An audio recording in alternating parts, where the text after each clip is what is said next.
వెంకటేశ్వర కళ్యాణం అయిపోయింది, పద్మావతి కళ్యాణం అయిపోయిన తరువాత ఒక రోజున లక్ష్మీదేవి వచ్చింది ఏకాంత మందిరంలోకి. శయ్య మీద కూర్చుంది. కూర్చునంది, ఏమండి పద్మావతి పరిణయానికి కుబేరుడి దగ్గర అప్పు చెయ్యాలా? నేను లేను లక్ష్మిని, నన్ను అడిగితే నేను ఇవ్వను, నన్ను దూరం చేసి కుబేరుడి దగ్గర అప్పు ఎందుకు వచ్చుకున్నారండి అంటే ఆయన అన్నాడు, అంత మాట అనకు లక్ష్మి, నేను కావాలని నిన్ను దూరం పెట్టి కుబేరుడి దగ్గర అప్పు పుచ్చుకోలేదు. ఆ అప్పు పుచ్చుకోవడానికి ఒక కారణం ఉందండి. ఆవిడంది పోన్లేండి, పుచ్చుకుంటే పుచ్చుకున్నారు, ద్రవ్యమే కదా కావాలి, ఎంత పుచ్చుకున్నారో చెప్పండి ఇచ్చేద్దాం, మళ్ళీ ఇద్దరం కలిసి శ్రీవైకుంఠానికి వెళ్ళిపోదాం. శ్రీవైకుంఠ విరక్తాయ స్వామి పుష్కరిణీ తటే రమయా రమమాణాయ వెంకటేశాయ మంగళం అని కదా మనం మంగళాశాసనాల్లో చదువుతారు.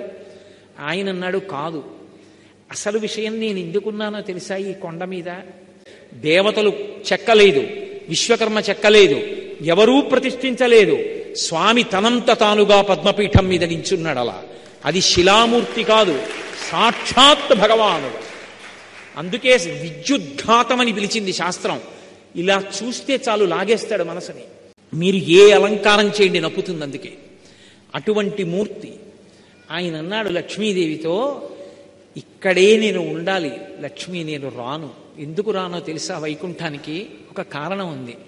కలియుగంబున ప్రజలు పాపకర్మంబులాచరించి తత్పాపకర్మ ప్రభావంబున రోగాది దుఃఖములు కలుగగా తాళలేక మొరలు పెట్టి నన్ను పిలువ వారిని బ్రోవకుండగా విడుచుట నాకు పాడి కాదు. కావున వారి ధనము దుష్కర్మములపైకి ఆవాహనంబు చేసి వారి ఆపదలు తీర్చి ఈ కొండపైకి రప్పించి నిస్పృహుండనగుచు అజ్ఞులైన జనులకి ఈ ధనము నిప్పింతు నచలమతిని. వచ్చే ఇది కలియుగం లక్ష్మి.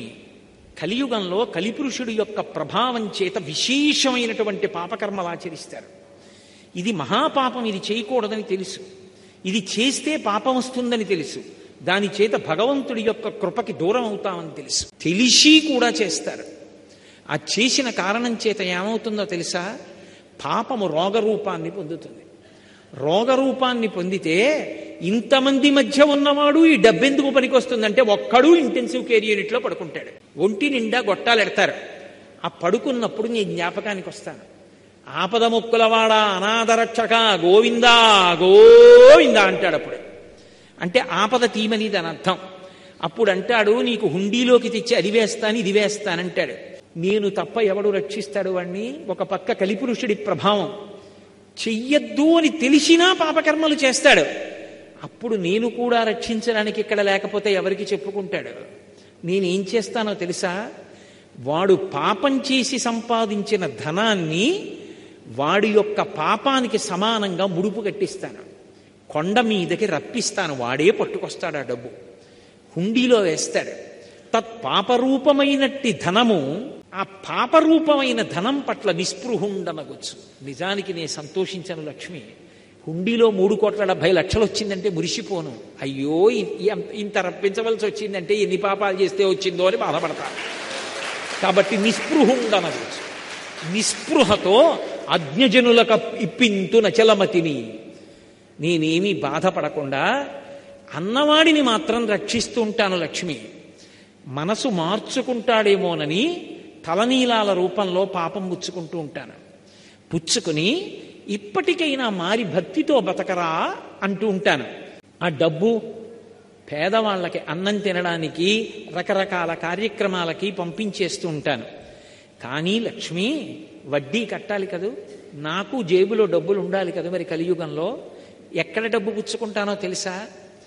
నేను డబ్బు పుచ్చుకోవాలంటే ఒకడున్నాడు, వాడు పరమ ధర్మాత్ముడు, పరమభక్తి తత్పరుడు, నన్ను నమ్ముకుని ఉన్నవాడు. వాడు కోరికతో రాడు, తండ్రిని చూడకుండా ఉండలేక వచ్చినట్టు నన్ను చూడాలని వాడు వస్తాడు.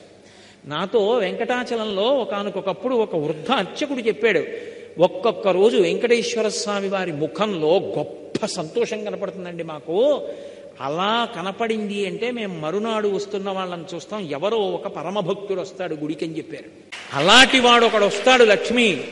వాడు హుండీలో డబ్బులు వేయడానికి ఇలా చేయి పెడతాడు. వాడేం పెద్ద పెద్ద కట్టలు వేయడు, వాడు ఒక పావలా కాసో 2 రూపాయలో వదులుతాడు.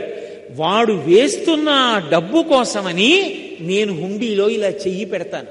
అది మిగిలిన డబ్బులో పడదు, నా చేతిలో పడుతుంది.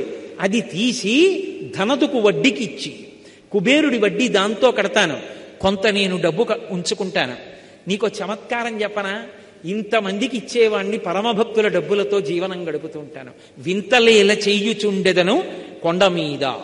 ఆశ్చర్యకరమైన పనులు ఇలాంటివి చేస్తూ ఉంటాను.